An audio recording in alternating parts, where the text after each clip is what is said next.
ವಿನಾಯಕ್ ದಾಮೋದರ್ ಸಾವರ್ಕರ್ ಒಬ್ಬ ಹೇಡಿ, ಒಬ್ಬ ದೇಶದ್ರೋಹಿ. ಅವನು ಯಾವಾಗಲೂ ಬ್ರಿಟಿಷರ ಸೇವಕನಾಗಲು ಬಯಸ್ತಿದ್ದ ಎಂದು ನಮ್ಮ ಕೆಲವು ಪೊಲಿಟಿಷಿಯನ್ಸ್ ಹೇಳ್ತಾರೆ. अंग्रेजी में लिखी है तो मैं अंग्रेजी में बोल देता हूं. I beg to remain, sir, your most obedient servant, V.D. Savarkar.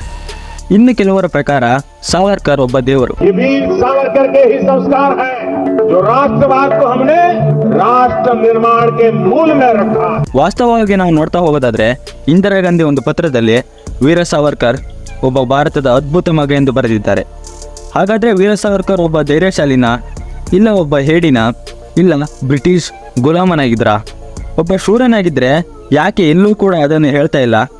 Savarkar ideology ಪ್ರಕಾರ 1912ರಲ್ಲಿಯೇ ಭಾರತಕ್ಕೆ ಸ್ವಾತಂತ್ರ್ಯ ಸಿಕ್ಕಬೇಕಿತ್ತು. ಆದರೆ ಯಾಕೆ 35 ವರ್ಷಗಳ ನಂತರ ಸ್ವಾತಂತ್ರ್ಯ ಸಿಕ್ತು? ಇಲ್ಲಿ ಒಂದಂತೂ ಕ್ಲಿಯರ್ ಆಗಿದೆ.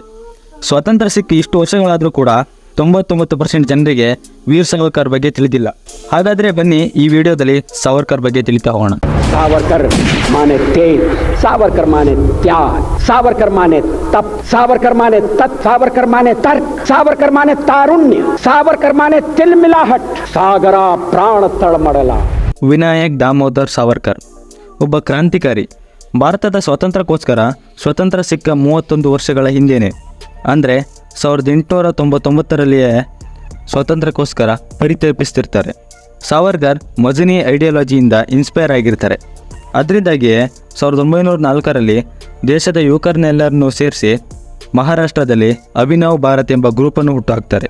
ಈ ಗ್ರೂಪ್ನ ಉದ್ದೇಶ ಏನಾಗಿರುತ್ತೆ ಅಂದರೆ ಬ್ರಿಟಿಷರನ್ನು ಭಾರತದಿಂದ ಓಡಿಸೋದಾಗಿರುತ್ತೆ. ಅದಕ್ಕಾಗಿ ಸಾವರ್ಕರ್ ಲಂಡನ್ಗೆ ತೆರಳುತ್ತಾರೆ. ಅಲ್ಲಿ ಫ್ರೀ ಇಂಡಿಯಾ ಸೊಸೈಟಿಯನ್ನು ಹುಟ್ಟುಹಾಕ್ತಾರೆ. ಇದರ ಉದ್ದೇಶ ಕೂಡ ಬ್ರಿಟಿಷರನ್ನು ಭಾರತದಿಂದ ಹೊರಹಾಕೋದೇ ಆಗಿರುತ್ತೆ. ಈ ಫ್ರೀ ಇಂಡಿಯಾ ಸೊಸೈಟಿ ಪ್ರತಿ ಭಾನುವಾರ ಸಾವರ್ಕರ್ ನೇತೃತ್ವದಲ್ಲಿ ಮೀಟಿಂಗ್ ಮಾಡ್ತಿರ್ತಾರೆ. ಈ ಮೀಟಿಂಗ್ನಲ್ಲಿ ಯಾವ ಯಾವ ದೇಶದಲ್ಲಿ ಬ್ರಿಟಿಷರ ವಿರುದ್ಧ ಯಾರ್ಯಾರು ಓಡಾಡ್ತಿದ್ದಾರೋ ಅವರೆಲ್ಲರನ್ನೂ ಕೂಡ ಒಂದೆಡೆಗೆ ಸೇರಿಸಿ ಬ್ರಿಟಿಷರನ್ನು ಹೊರಹಾಕಲು ಪ್ಲ್ಯಾನ್ ಮಾಡ್ತಿರ್ತಾರೆ. ಈ ಮೀಟಿಂಗ್ನಲ್ಲಿ ಫಾದರ್ ಆಫ್ ರೆವಲ್ಯೂಷನ್ ಅಂತ ಕರೆಯುವ ಲೆನಿನ್ ಕೂಡ ಭಾಗಿಯಾಗ್ತಿರ್ತಾರೆ. ಯಾಕಂದರೆ ಲೆನಿನ್ನು ಸಾವರ್ಕರ್ ಅವರ ಶಿಷ್ಯನಾಗಿರ್ತಾರೆ. ವೀರ್ ಸಾವರ್ಕರ್ ಭಾರತದಲ್ಲಿ ಒಂದು ದೊಡ್ಡ ಕ್ರಾಂತಿಯನ್ನು ಮಾಡಲು ಪ್ರಯತ್ನಿಸ್ತಾ ಇರ್ತಾರೆ. ಇದಕ್ಕಾಗಿಯೇ ಬುಕ್ಸ್ಗಳಲ್ಲಿ ಗನ್ಗಳನ್ನು ಸಪ್ಲೈ ಮಾಡ್ತಿರ್ತಾರೆ. ಬಾಂಬ್ ಹೇಗೆ ಮಾಡೋದು ಅಂತ ಕಲಿತು ಭಾರತದಲ್ಲಿ ಬಾಂಬ್ ಫ್ಯಾಕ್ಟರಿಗಳನ್ನು ಓಪನ್ ಮಾಡ್ತಾರೆ. ಇಂಪಾರ್ಟೆಂಟಾಗಿ ಏನಂದರೆ ಪುಸ್ತಕಗಳನ್ನು ಬರೀತಾರೆ, ಆರ್ಟಿಕಲನ್ನು ಬರೀತಾರೆ. ಅದರಿಂದ ದೇಶದ ಯುವಕರ ಮನಸ್ಸನ್ನು ಸೆಳೆಯುವ ಕೆಲಸ ಮಾಡ್ತಾರೆ. ಸಮಯ ಕಳೆದಿದ್ದಾಗೇ ದೇಶದಾದ್ಯಂತ ಸಾವರ್ಕರ್ ಐಡಿಯಾಲಜಿ ಸ್ಪ್ರೆಡ್ ಆಗೋದಕ್ಕೆ ಸ್ಟಾರ್ಟ್ ಆಗುತ್ತೆ. ಇದರಿಂದ ಸೀಕ್ರೆಟಾಗಿ ಭಾರತದಲ್ಲಿ ಬಾಂಬ್ ಮಾಡೋದನ್ನು ಸ್ಟಾರ್ಟ್ ಮಾಡ್ತಾರೆ.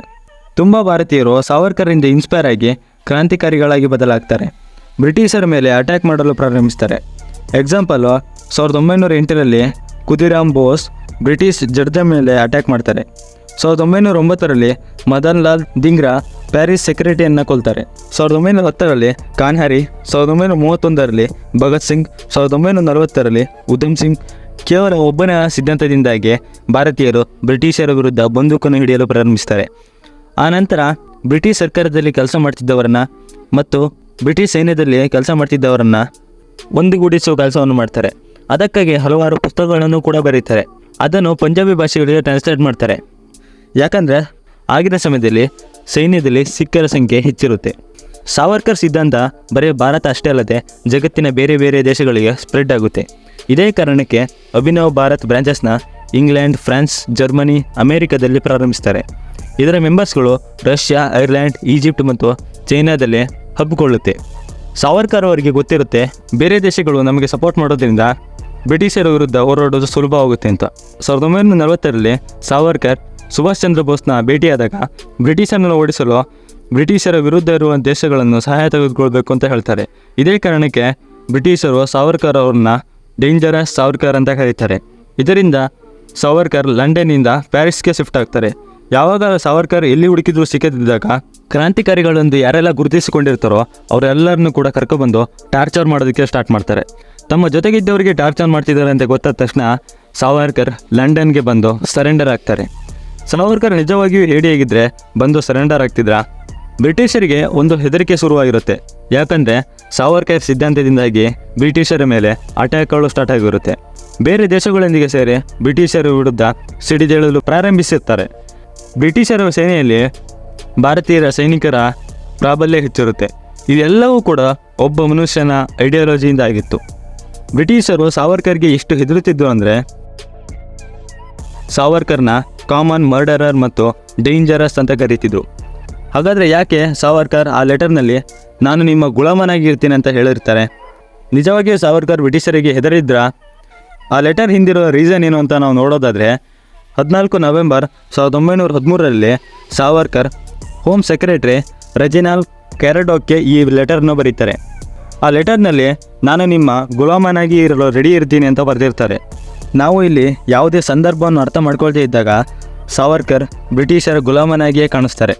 ನಾವು ಪೂರ್ತಿ ಸಂದರ್ಭವನ್ನು ಅರ್ಥ ಮಾಡ್ಕೊಳ್ಳೋದು ತುಂಬ ಮುಖ್ಯ ಆಗಿರುತ್ತೆ. ಈ ಲೆಟರ್ನ ಸಾವರ್ಕರ್ ಬರೆಯೋದಕ್ಕೆ 2 ರೀಸನ್ಸ್ ಇದ್ದಾವೆ.